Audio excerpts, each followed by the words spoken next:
Everyone. आज हम पढ़ेंगे आइसोथर्मल प्रोसेस के बारे में। परफेक्ट गैस के लिए चार प्रोसेस टोटल हम लोग पढ़ते हैं, आइसोबारिक, आइसोकोरिक और ये है आइसोथर्मल प्रोसेस। तो आइसोबारिक, आइसोकोरिक हम लोगों ने लास्ट क्लास में कंप्लीट कर चुके हैं। आज हम पढ़ेंगे आइसोथर्मल प्रोसेस। समतापी प्रक्रम, नाम से ही पता चल रहा है कि इसमें टेम्परेचर कांस्टेंट होगा, टेम्परेचर कांस्टेंट होगा। सबसे पहले हम गैस इक्वेशन से रिलेशनशिप निकालते हैं। आप सभी जानते हैं कि गैस इक्वेशन तीन थर्मोडायनेमिक प्रॉपर्टी, प्रेशर, वॉल्यूम और टेम्परेचर के बीच में संबंध बताने वाला एक इक्वेशन होता है, दैट इज PV = mRT। इससे ऑलरेडी हम आइसोबारिक और आइसोकोरिक के लिए संबंध निकाल चुके हैं। अभी हम आइसोथर्मल प्रोसेस के लिए एक रिलेशनशिप निकाल देते हैं। आप इस इक्वेशन में ऑलरेडी जान रहे हैं कि ये दोनों तो कांस्टेंट है ही, लेकिन इस पर्टिकुलर प्रोसेस के लिए टेम्परेचर भी कांस्टेंट हो जाएगा। इस तरीके से ये तीनों क्वांटिटी क्या हो जाएगी, कांस्टेंट। तो ये संबंध कैसा आ गया, PV = कांस्टेंट। तो PV = कांस्टेंट अगर किसी एक इक्वेशन से मैं आइसोथर्मल प्रोसेस को रिप्रेजेंट करना होगा तो वो इक्वेशन होगा PV = कांस्टेंट प्रोसेस। ठीक है। अब इसमें आगे हम लोग कैसे कर सकते हैं, ये सपोज एक पॉइंट, दो पॉइंट, कितने भी पॉइंट के बीच में हमें संबंध बताना होगा तो उसको कैसे लिख सकते हैं, जैसे P1 V1 = P2 V2 = इस तरीके से कांस्टेंट। मतलब P100 V100 मींस ये दोनों जो थर्मोडायनेमिक प्रॉपर्टी है उन दोनों का जो मल्टीप्लिकेशन हमेशा एक कांस्टेंट वैल्यू देगा। तो ये एक इंपॉर्टेंट बात होगी जिससे कि गैस इक्वेशन से हम लोग निकाले। तो ये सिंपल क्या हो गया कि कैसे लिख सकते हैं इसको, PV = कांस्टेंट। ठीक है। या किसी भी दो पॉइंट के लिए मैं संबंध के रूप में लिख सकता हूं P1 V1 = P2 V2। आपको बता दें चलो कि आइसोथर्मल एक ऐसे थर्मोडायनेमिक प्रोसेस है जो बाकी सब प्रोसेस से काफी आइडियल कंडीशन वाला है। कहने का मतलब ये है कि रियल में आइसोथर्मल प्रोसेस प्राप्त कर पाना बहुत मुश्किल है।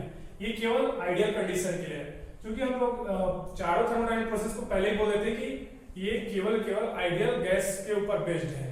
तो आइडियल गैस के लिए तो बेस्ड है ही, साथ में साथ ये सारे जो प्रक्रम भी होगा वो भी आइडियली होना चाहिए, तभी ये पॉसिबल है। ठीक है। आगे हम लोग क्या करते हैं, तो फर्स्ट ऑफ थर्मोडायनेमिक में तीन क्वांटिटीज है। क्या क्या है, डेल Q, डेल W और डेल U। ठीक है। तो जैसे कि हम लोग आइसोबारिक, आइसोकोरिक के लिए निकाले तो ये तीनों क्वांटिटी को निकालना रहता है, वर्क डन, हीट और चेंज इन इंटरनल एनर्जी। तो इस प्रक्रम के लिए भी हम लोग ये तीनों क्वांटिटीज को निकाल कर देखेंगे। ठीक है। तो बहुत आसान है। सबसे पहला स्टेप क्या होता है, सबसे पहला स्टेप होता है कि ग्राफ बनाओ। तो यहां पे आप देख पा रहे होंगे कि PV = कांस्टेंट। मतलब यहाँ पे क्या पता चल रहा है कि ये किस टाइप का है, तो आप मैथ्स में पढ़ चुके हैं कि ये वाला फॉर्म है, XY = कांस्टेंट। तो this is the equation for hyperbola. ये एक हाइपरबोला का इक्वेशन होता है जिसका ग्राफ कैसे बनता है, इसका ग्राफ हम लोग बनाना चाहेंगे तो कैसे बनेगा ग्राफ,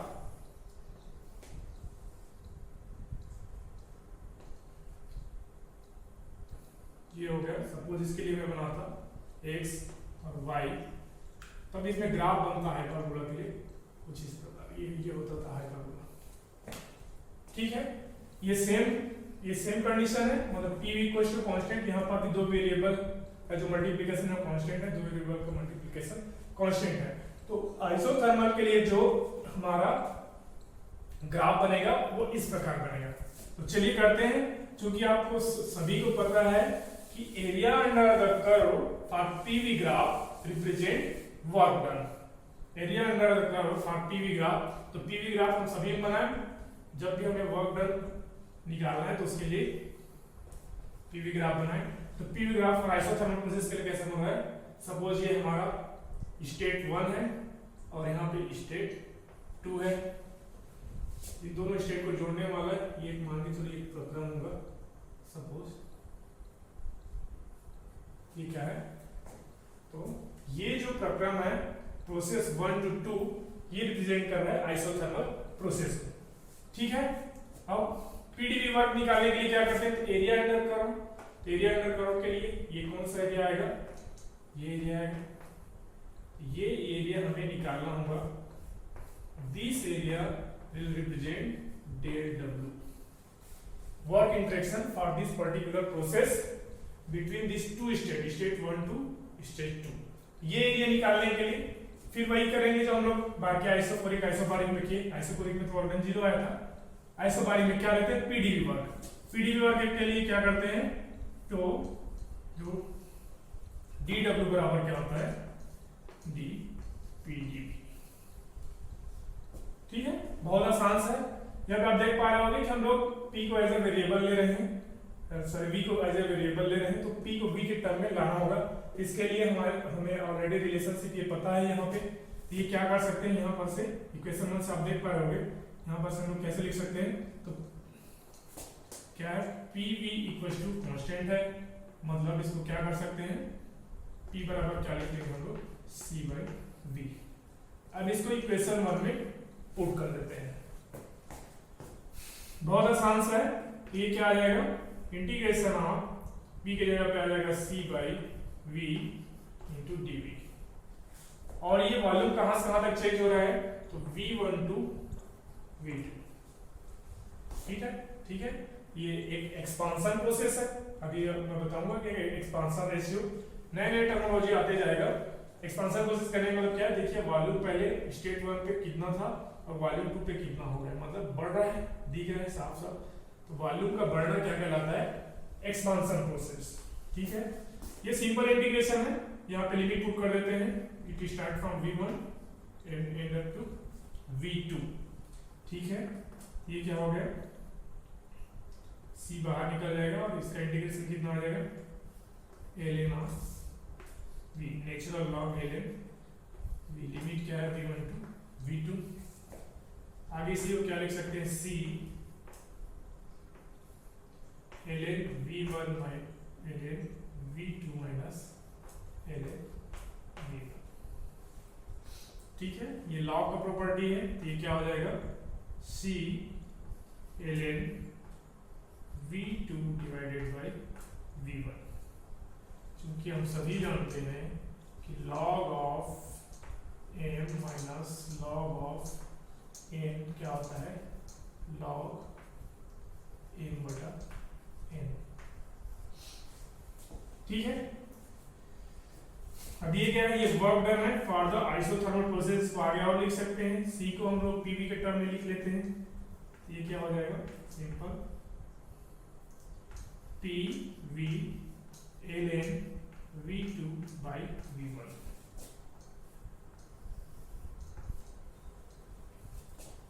V2 बाई V1। ठीक है, तो ये क्या है, work done for isothermal process. 3 quantities निकालना है। एक तो पहला वाला हम लोग निकाल लिया, वर्क डन, फिर चेंज इन इंटरनल एनर्जी और चेंज इन हीट इंटरेक्शन। ठीक है, ये 3 चीजें निकालना है, बहुत सिंपल सा है और ये वाला आपके एग्जाम में आता है। डायरेक्ट इसका एक्सप्रेशन निकालने के लिए आ जाएगा या न्यूमेरिकल करने के लिए आएगा। तो ठीक है, इसको करिएगा। आगे मैं निकाल के दिखाता हूं, डेल यू। डेल यू क्या है, change in internal energy. Change in internal energy को हम लोग पहले पढ़ चुके हैं कि ये एक थर्मोडायनेमिक प्रॉपर्टी है, एक थर्मोडायनेमिक प्रॉपर्टी है। तो अभी क्या लाए थे हम लोग, डेल डब्ल्यू, इसका मान कितना आया, तो P V ln V2 by V1। ठीक है, ये आ गया वर्क डन के लिए formula for the isothermal process. अगला क्वांटिटी है डेल यू। तो डेल यू के लिए यूनिवर्सल फार्मूला क्या है, mCv डेल टी। चूंकि प्रोसेस कैसा है, कांस्टेंट टेम्परेचर प्रोसेस है। कांस्टेंट टेम्परेचर प्रोसेस मतलब for the isothermal process, for isothermal process del T means क्या होता है, T2 minus T1 that is equal to 0। तो क्या हो जाएगा, डेल यू बराबर क्या हो जाएगा, सिंपल 0 मींस इसमें इंटरनल एनर्जी में चेंज नहीं होगा। लगभग हम सारे प्रकरण में इस तरह का चीज दे, जैसे आइसोकोरिक में देखिए उसमें वर्क डन 0 हो गया था, इसमें इंटरनल एनर्जी 0 हो जा रहा है। ठीक है, अब क्या बच गया? तो आइसोथर्मल प्रोसेस के लिए चेंज इन इंटरनल एनर्जी 0 होगा। आप सभी जानते हो कि इंटरनल एनर्जी बढ़ता है, कहने का मतलब जितना आप हीट दिए उस सिस्टम को, उसमें का काफी पार्ट जितना लॉस होना है जो हमें प्रोडक्टिव रूप में नहीं मिलेगा। हमारा अल्टीमेट तो एम यही होता है कि जितना जैसे हम लोग क्यू दिए हैं, सारे प्रोसेस में लोग यही लिखते हैं कि del Q is greater than the del W, means जो भी क्यू देते हैं उसमें से कम मात्रा ही वर्क डन में कन्वर्ट हो पाता है। अगर लेकिन ये जो आइसोथर्मल प्रोसेस एक ऐसा प्रकरण है, इसमें देखो डेल यू 0 है, इसका मतलब क्या रहेगा? ये ऐसा केस है जिसमें जो डेल क्यू होगा वो बराबर होगा डेल डब्ल्यू का। ठीक है, तो